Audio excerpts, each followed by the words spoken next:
Hi there, welcome back to the Conduction video series. Today we're going to be learning two new gestures, one being discretionary sustain and the second being staccato. The first one we're going to look at, discretionary sustain, basically means playing long notes. So the symbol is like this. All you have to do is hold your hand out flat, pointing either at the group, showing the group that they're going to be playing, or at an individual, or if you have already allocated sections within your group, you can show it to the section that's going to be playing. After presenting the symbol, you do have to activate it by using a downbeat like we went over in the first video. So the whole sequence will look like this. Symbol to the group of musicians, upbeat, downbeat. That's all it is. It's pretty simple. It's one of the easiest symbols, I think, to get started on with a group.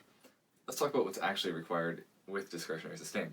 So every time you give a downbeat while holding this gesture, the musicians are required to play a new note. So they'll be changing note every downbeat that you give. You can cut them off at any point using the cutoffs that we went over in the first video, or if you'd just like them to continue one sound that they've found, you just let them go and move on to something else. And they'll continue to do that until you tell them either to stop or to do something different.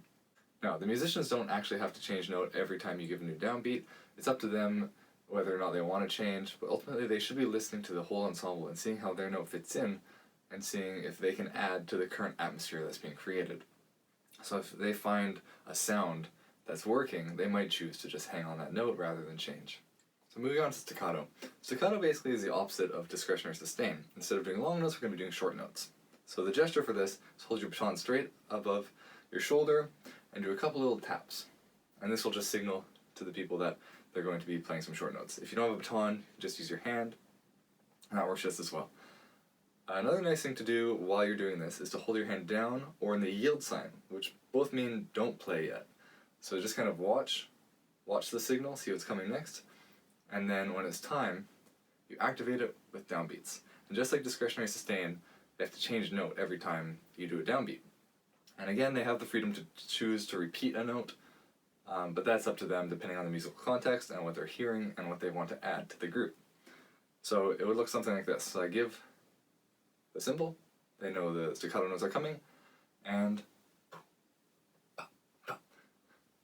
I'm trying to maintain eye contact too, so they are really on the same kind of playing field as you, and they're not kind of getting lost with where your baton is. I want to keep the focus very strong. A nice thing to do, especially if you have a larger group, and they can't all see where your baton will land, is use your hand, the back of your hand, not the up the head of your hand because that would mean long note, so the back side of your hand, and tap it. So they can actually hear the speed of the short notes, and they can see a constant point where the baton will land, so they know exactly where the beat is. So what you could do, I've seen Bush Morris do this in a few videos, is he'll give them the symbol, how fast to do it, and then he'll give them the downbeat, and they all begin going bop, bop, bop, bop, bop. And again, they can hold the same note, or they can change notes depending on what they feel like doing.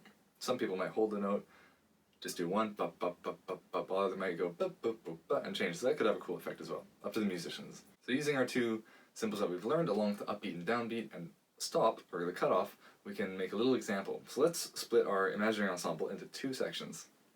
One on this side is going to be doing long notes, and on this side is going to be doing short notes. I'm going to tell the people on my left that they're going to be playing long notes, and so they all see, make eye contact with them, everyone knows what side of the group they're on, and then you can get them going by giving them a downbeat, and they'll start their note.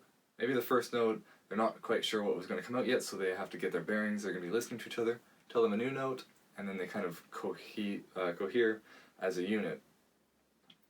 On this side, while they're playing, I'm going to get some short notes going. So I'm going to kind of like tell them to wait a second, these are the short notes, and then and get them to play a couple notes there.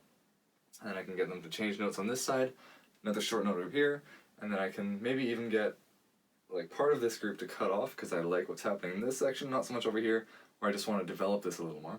Get them to cut off, them change their note, these people to cut off, not play, but these people maybe start some long notes there. And then get those people do some short notes, give them the little signal again just to be clear. So you can start playing with this, cutting people off, long notes, short notes, and you can get some pretty cool sounds just with these two symbols. One last thing to be aware, just like I mentioned in the first video, is your body language. So if you're doing long notes and you're very relaxed and your hand is just out and you're kind of leaning back a little bit, and you have a nice soft face and just do a nice downbeat, slow, they're probably going to play like a really nice, beautiful note. Let's say if you are a little bent over, looking at them a little more intensely with your eyes, and do a harder downbeat, they're going to probably play a little bit harder. Same with short notes. If you're doing hard with your baton, it'll probably be a little bit of a more forceful sounding note. But if you're more lean back, more relaxed, just doing little downbeats, maybe on the back of your hand, they'll probably play some more gentle notes. So be aware, always, of how you're presenting your body as well. So in the next video, we're going to be going over dynamics. How to tell the musicians how to play loudly or softly, before, or even during their performance. So I'll see you then.